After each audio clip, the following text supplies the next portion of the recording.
Lars Sunga, Kit Jimenez, King Destacamento, Koy Alves, and Martin Gozum will start the third quarter para dito sa Sarangani. Yan ang feeling ko, kaya kanina napapag-usapan, as you see a good block right there by Rob Celis on that left-hand finish by Kit. Inabol ni Robbie Celis. Rim protection galing kay Robbie Celis there.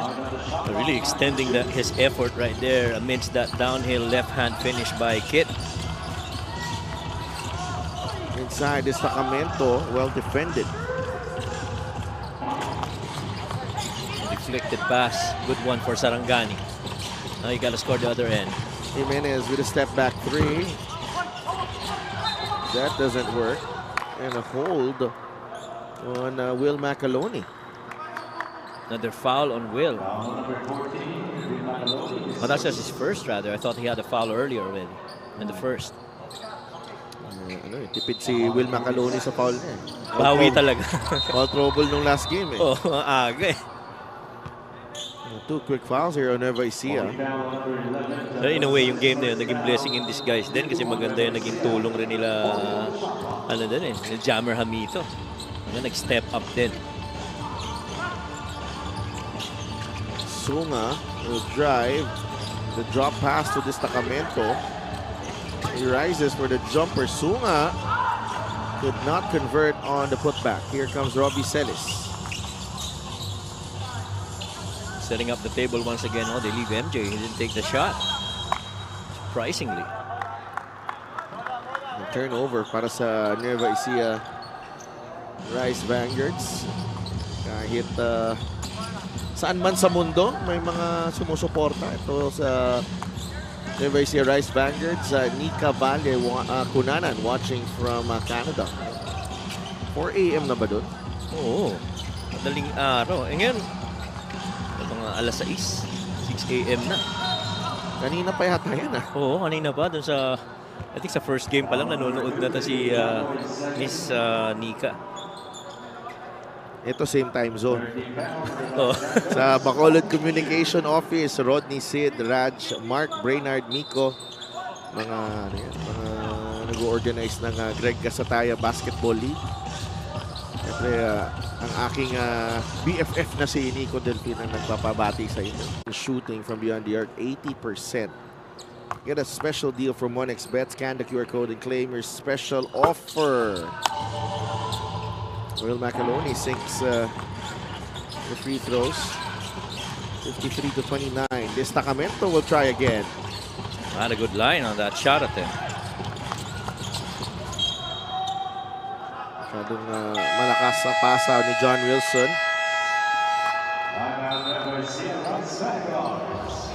We got a timeout here. Hindi niya nanonood yan ng mga games ni Billy. Yan ang teammate niya na naglalaro rin ng basketball on weekends, di ba? Oo. Lagi niyang pinapasahan. Correct. Kailangan naman talagang pasahan. Oo. Saka si Billy din, pinapasahan din. Siguraduhin niya na papasok. Makakonvert siya lagi. Kasi sayang yung assist. Oo. Post up right here with Will Macaloni. Macaloni inside. He scores with a one hand. Couple of lefties going at it. Yan sa pagkakataon na yan. Here comes JP Calvo. Calvo will launch the three and nail the three. Nag-aabang na si MJ din sa 3 points dun sa baba, pero si Calvo na tumapos nun. 9 points now for Calvo. Macaloni beating everyone when it's the big man leading the break. Medyo hindi ka matutuwa pag ganyan na sitwasyon, pero nonetheless, this is the fast break of the game brought to you by Extreme Cool Air Conditioners. Ang steam magpalamig, free installation for split type air conditioning. Hindi ka matutuwa dahil it's off a turnover, tapos dalawa pa yung humabol, hindi inabot si Will Macaloni. Talagang hinayaan lang ni Will na lumampas sa kanya yung dalawang defender bago niya na-finish yun. Lead is up to 29 here in the third period. Destacamento against Macaloni. Alves is open. Gozum inside. He scores plus the foul. That definitely is one guy that they're gonna need na pumuntos para dito sa Sarangani. May mga larong talagang siya yung pinupuntahan. At kailangan lang maging consistent siya. Bonus here para kay Gozum. Unable to sink that one. Nasa penalty na ulit ang Nueva Ecija. We still have a lot of basketball to go here in the third quarter. Ang haba pa niyan. Ang haba pa ng oras niyan. 6.5 remaining in the third quarter. Will Macaloni going to work again dun sa ilalim. And again, Will Macaloni, proving that sa loob talaga kailangan masabayan mo rin eh. And Ken Brillantes going up against Will, maybe heft side, halos nakakatapat pero iba rin talaga yung Will Macaloni. Lars Sunga. Oh, nice. Oh, nice. Ball fake there. Ay kay Lars Sunga. Hindi lahat gifted ng ganun kalaking kamay. Hindi lahat. Oo. Hindi lahat. Kaya kung meron kang ganyang gift, i-maximize it. Halos parang talagang madaling hawakan yung bola. JP Calvo, 5 seconds on the shot clock. JP and Ken Brillantes too close to JP. Tsaka pipilitin talaga ni JP bitawan yung malayong depensa na yon. So was the good fake by Lars Sunga, pang klase yun. 62-35. Macaloni jumper is good para kay Will Macaloni. Talagang bumabawi si Will Macaloni, no? 16 na yan. 16 na siya in the ball game. On 70% shooting. 7 of 10. There's a foul here. Nasa penalty na ang Nueva Ecija, as we mentioned. This is the play of the game brought to you by 1xBet, title sponsor of the MPBL. Your choice, your victory. Feel more game with 1xBet. And when you leave Will Macaloni that spot at nakaka-convert siya, you're getting forced to close out a little bit further. And sa loob ng paint, talaga namang dominant na yan si Will. Meanwhile, let's turn you over to Lyra Punsalan. At halftime, the Sarangani Grippers gathered around Coach Toto Dohilio, starting with a short prayer to refocus their energy. Then Coach got real with them, calling out moments that gave Nueva Ecija the edge. Lars, sabihin mo kung ayaw mong maglaro, ikaw ang inaasahan natin dito, he said calmly, putting responsibility on his key players. He also addressed the team, bakit hinahayaan yung sinaswitch tayo at pinipisikal tayo, pointing to how the Rice Vanguards exploited mismatches and tested their toughness. The questionable three-point shooting was flagged as a key area to correct in the second half, which reminders trust their shots and spacing. Coach Toto's main message was clear: play with pride, defend with heart, and fight for every possession because every point counts in their push for the play-in. Back to you guys. Thank you so much, Naira. Kitang-kita yung ramdam ko yung frustration ni Coach Toto doon sa kanyang halftime huddle. At saka mararamdaman mo talaga kasi dito lang sa third quarter bumalik itong si Lars Sunga. Prior to that, he played I think 4 minutes only previous. And so, just bringing him back and making him understand that, you gotta play to your level. Yeah, 66-37 now. Oh, and I like his shoot. Lars Sunga, ha? Ano ba yun? Saan? That one. Hindi ko familiar. Parang D-book. Parang D-book no? Oo. Calvo. JP for 3. Yes. Yan. This is more of the JP Calvo that I'm familiar with. Agree. Yung kumpiyansa sa tira niya. Yung open floor na pull up, na without hesitation. Oo. Look at the speed of this team right now. Calvo and Marcelino. Uy! Palpalang inabot kay destacamento ni JC. Good recovery by King. Sunga forced that one. A foul on Robbie Celis. Well, ganun ang hinahanap ni Coach Toto dito kay Lars Runga na, kaya mo umatake sa loob ng paint and go at it. I felt too that Rob Celis had his hand up. I'm not sure if they're gonna challenge this. Ito yung finish sa 3 points. That stroke is looking pretty right now para dito kay JP Calvo.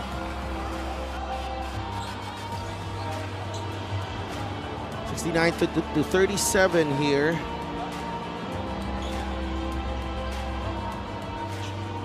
And then there's a challenge on that last call. Oo, may question si Coach Don on that foul on Robbie Celis.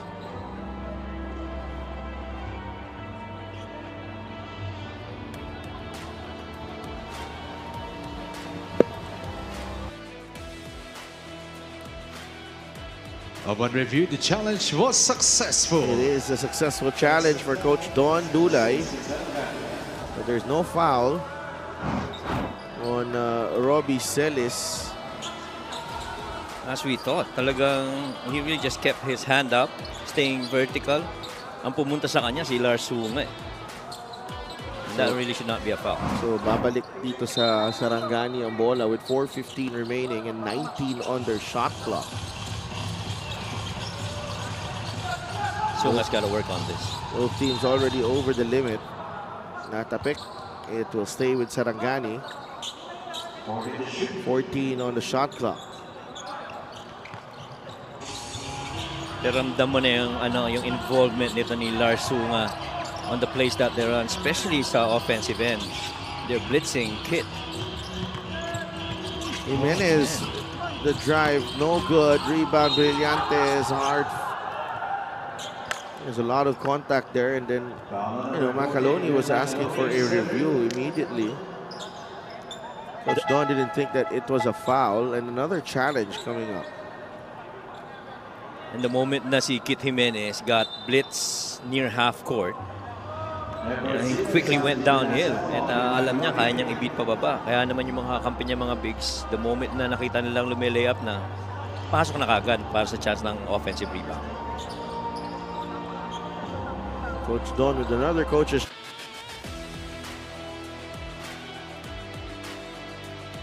Upon review, the challenge was unsuccessful.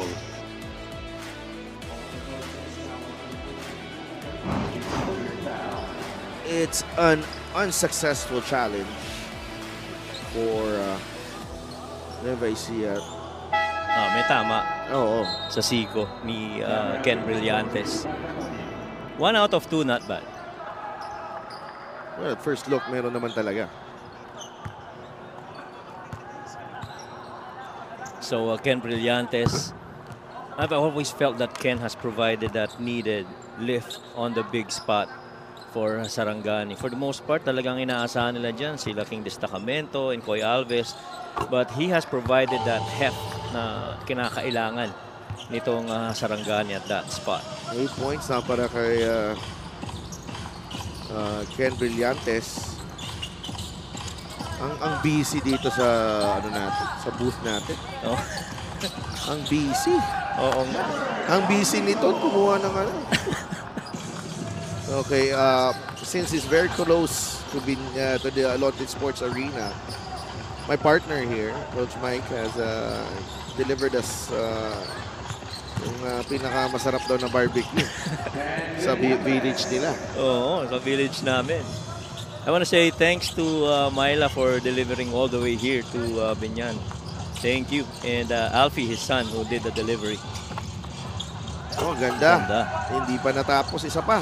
Jammer. Okay. Pinatalon lang yung mga kalaban bago nilagay ang bola sa ring. Pinalampas lang. Gozum has it. Mocon with a steal. JV Marcelino. Brillantes. The drop pass to Destacamento. Naiwan na doon si Kenneth Mocon against the King Destacamento. Obviously, height advantage to King and that close. He's got to score. Pero yung 20 puntos na points of turnovers, mahirap balikan yun para dito sa Sarangani. Down, huge.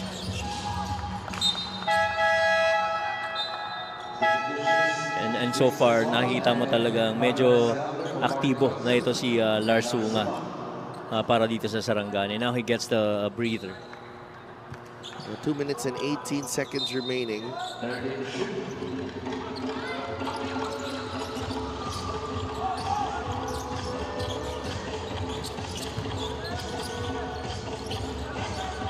Destacamento will launch the three. In and out.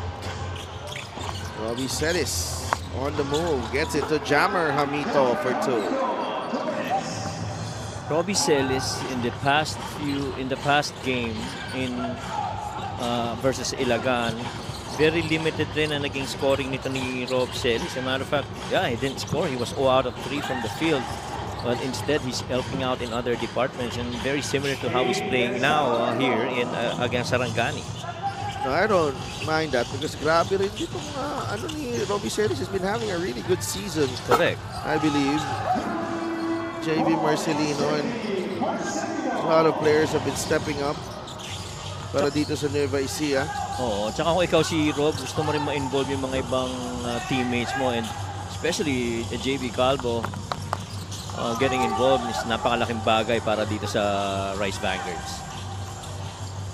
Jimenez pulls the trigger, masyadong malakas. Celis to JV Marcelino for two.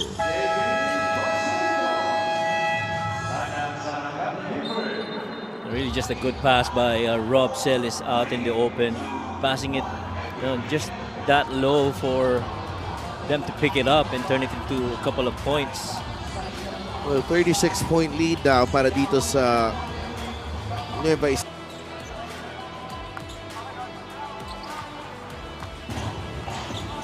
Mabalik ang Liga ng Bawat Pilipino dito sa Alonte Sports Arena in Binian, Laguna. 80-44 here in the third quarter. Jimenez fires a three. That doesn't work. A foul will go against JC Marcelino on the rebound there. Coyal is really skying for that rebound and giving them another opportunity para dito sa Sarangani.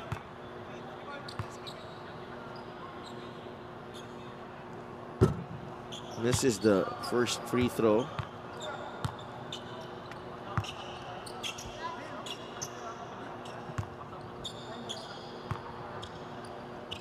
And it's going to be very important for them to moving forward para dito sa Sarangani as they try to chase that last 10th spot in the hope of getting into the play-in.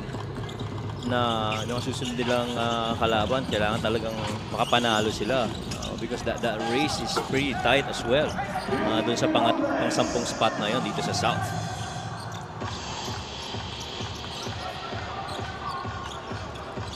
To 45. Just a second differential game clock and shot clock. Mocon against Jimenez. Robles comes up with a steal. Doon talaga bumabawi si Billy. If he's not defending, he's assisting. 2.2 remaining.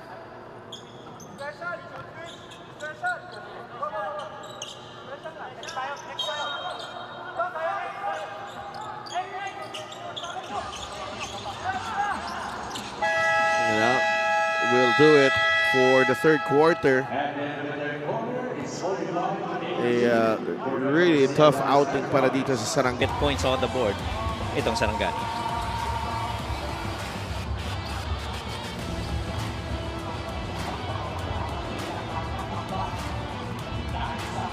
May slam dunk competition rin tayo. Of course, we're having the All-Star game and the much-awaited North versus South All-Stars where lahat ng mga players that have shown really good performances and nga naging star sa kanilang mga team ang maglalaban-laban dyan sa Sabado.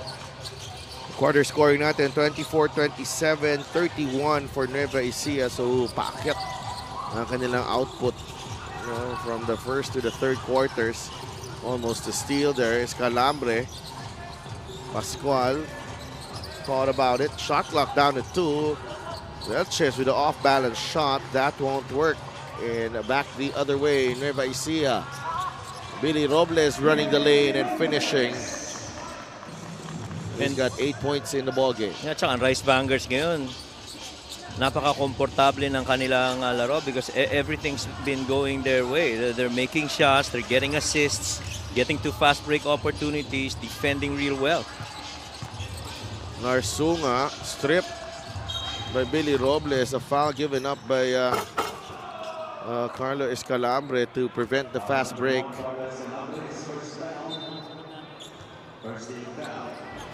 Assist of the game is brought to you by 1xBet, title sponsor of the MPBL. Your choice, your victory. Feel more game with 1xBet. Quickly releasing that pass over for that finish by Billy Robles. And Toto Villarreal misses the three. Here comes Lars Sunga. Alves now. The ball knocked away by Marcelino. Looking for a foul. JV Marcelino for 2. Grabe talaga ang bilis nitong kambal na to. A great pass as well. Great defensive effort. Galing kay Billy Robles. Agree. Just a good find, and every time they turn that ball over, the first instinct is really to look up and find an open teammate ahead.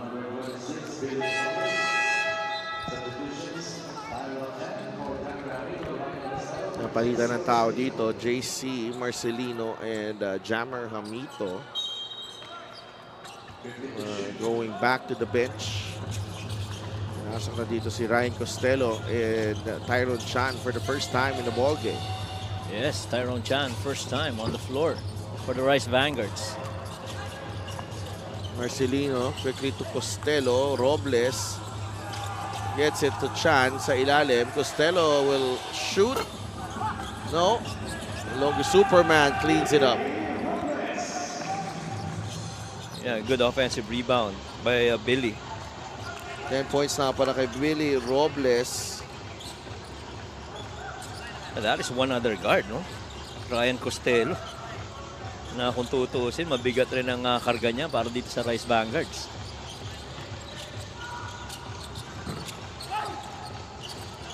Velches inside. Ayaw pa rin.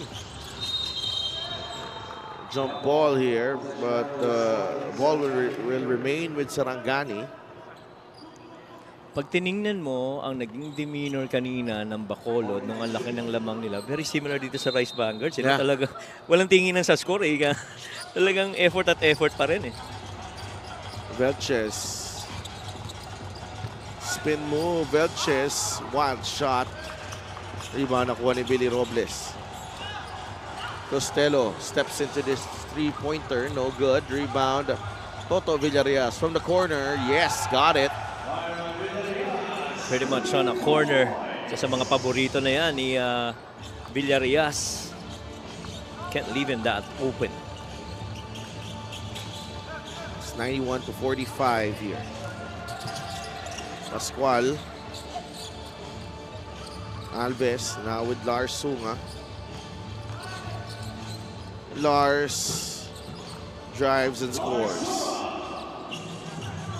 And the moment that he gets that ball sa bandang kanan, susubukan niyang atakihin yung kanan, pero hindi rin gano'n naging madali sa kanya, nakakapuntos. But Tyrone Chan from outside.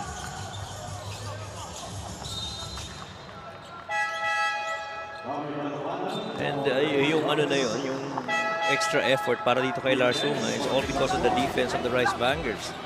You see Byron Villarreal connecting from the corner three. That is the three-point shot brought to the Extreme One-Stop Shop Appliances. Oh, wow. They continue to torch itong Sarangani. 94 to 47. Nice fake. Okay, ganda nun. Hindi rin pumasok. He gets his own miss. Escalambre for three. Marcelino with a rebound. Quickly to Costello. Toto, another three. Got it. Ganda. Sa lupa lang nakatayo na yung mga kakampi. Alam na eh. Alam na nila kung ano mangyayari doon.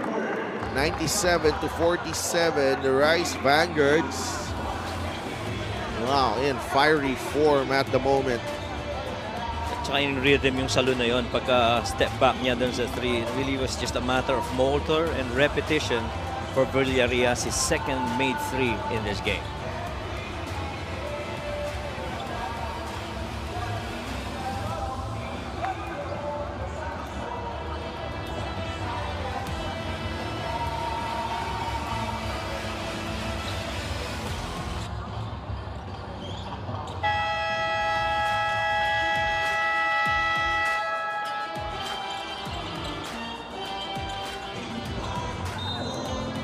That's our fan of the game, brought to you by LGR, the official outfitter of the MPBL. We're back here at the Lonte Sports Arena in Binyan, Laguna.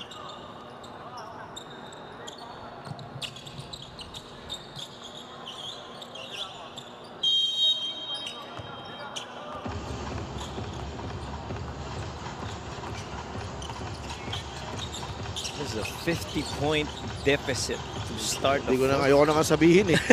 Ang laki.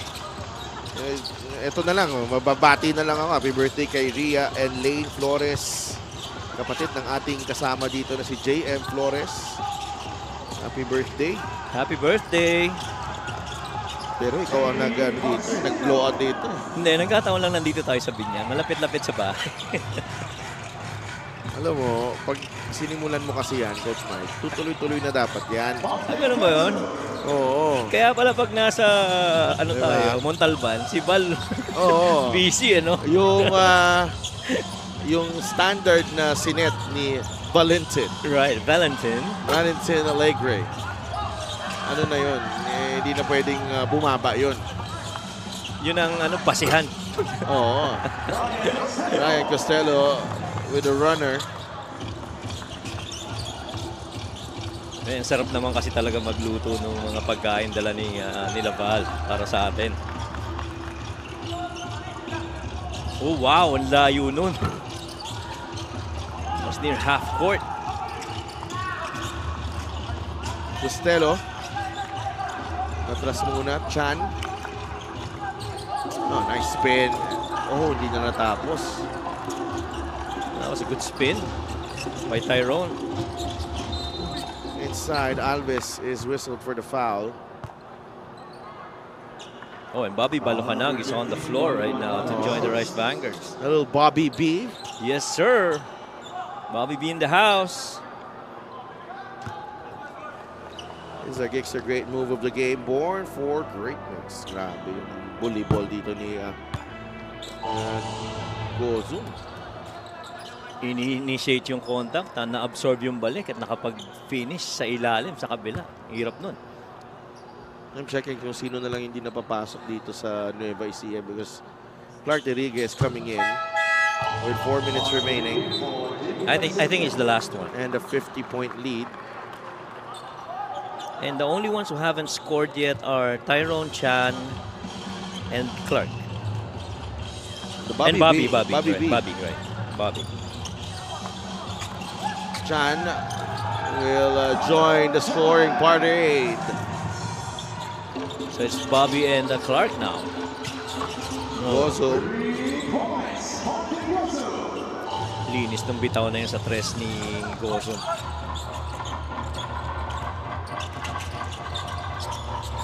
Jimenez from the logo. Straight and through. Got it. Warm up na si Kit para sa All-Star Saturday natin. And why not? Dito ang venue, di ba? Checking the range prior to the three-point shootout. Alves goes all the way.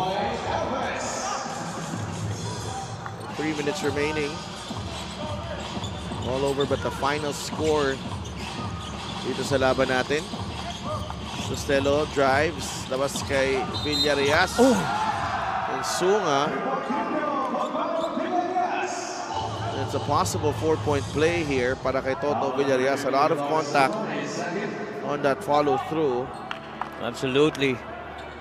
See that pass right there on that kick, and Lars really extending his closeout pero hindi kaya. And he touched that shooting arm. Hindi kaya kasi maano din eh, medyo mahaba din itong follow through ni Toto eh. Byron Villarreal at the line. Good to see Nueva Ecija cruise once again. And I'm not saying na they cruise through this, pero ang tibay ng performance nila dito. Maganda yung flow. Maganda yung flow na naging laro nila dito. They were aggressive, they were forceful, they were ruthless. Yes. And pretty much a really strong statement again by the Rice Vanguards. And Sarangani, not the game na kung saan mabibigyan sila ng pag-asa dun sa final play-in spot, pero meron pa naman sila mga laro. They still have San Juan, Bataan, Parañaque, and Caloocan. Get a special deal from 1xBet. Scan the QR code and claim your special offer.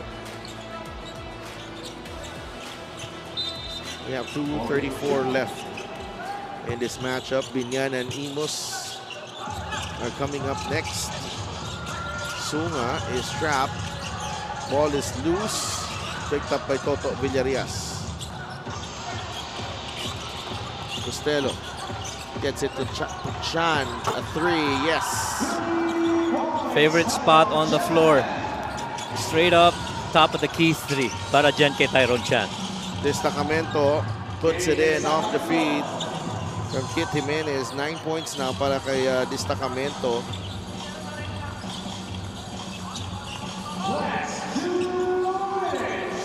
That's assist number 5 para kay Kit. Costello not get the bounce. Last touch ng mga nakaputi.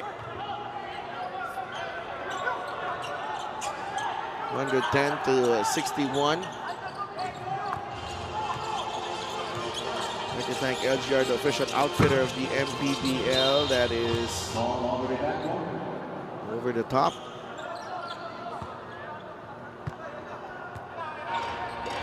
Dalawa na lang hindi nakaka-score dito sa Rice Vanguards. Si Bobby and si Clark. And they have 6 players in double digits.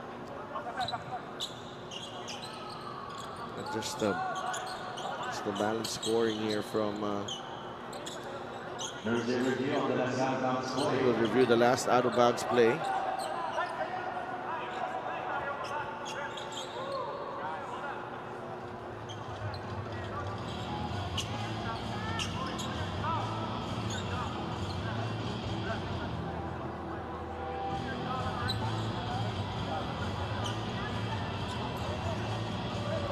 Binyan, Big Boy Hernandez, JJ Pido, and Pamboy Raimundo. They will be playing later on against the Imos Brotherhood.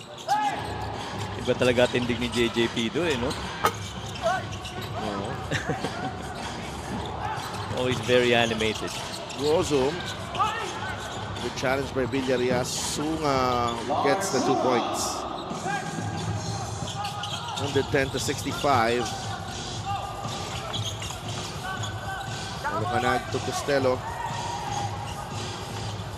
Final score na lang inaabangan natin dito. Costello to Villarreal. Chan on the cross-court pass. He knocks it down. Again, another comfortable 3 for Tyron Chan. Every time on a catch and shoot, yan ang pinakagusto nito ni Tyron Chan. That is short for Jimenez. Nag-agawa ng dalawang nakaputi, and it ends up with Lars Sunga. So with this win, Nueva Ecija is still on track to get to 26 wins. With a couple of teams medyo lower tiered. And then I think their last one will be against Rizal. Ganda rin yan because it will be a crucial game for Rizal as well. No? Kasi they are chasing a, Number 2 din. Number 2 or number 1. Maabot. Well, if have they gone up against them, diba, Abra, ang Rizal? Oo, tapos na. Yeah. Well, if it's a tie, because I think Abra's gonna get to at least 26, at most 28 wins. So that's a tough one to chase. Baka hindi naaabot doon ang ano. Not unless magtatalo ang Abra, which is very unlikely. Abra still has San Juan in its schedule on And September 18. Batangas. Batangas. So, Yeah, those 2 games. that will do it. Our best play of the game is brought to you by 1xBet, title sponsor of the MPBL. Your choice, your victory. Feel more game with 1xBet. Jammer Hamito is our best player of the game and really set the tone with his inside scoring in that first half. Yeah, near double-double. 21 points, 8 rebounds on a 76% of field goal shooting. He's just been that good. And I thought in the previous game against Ilagan, he also did well. And so you're just happy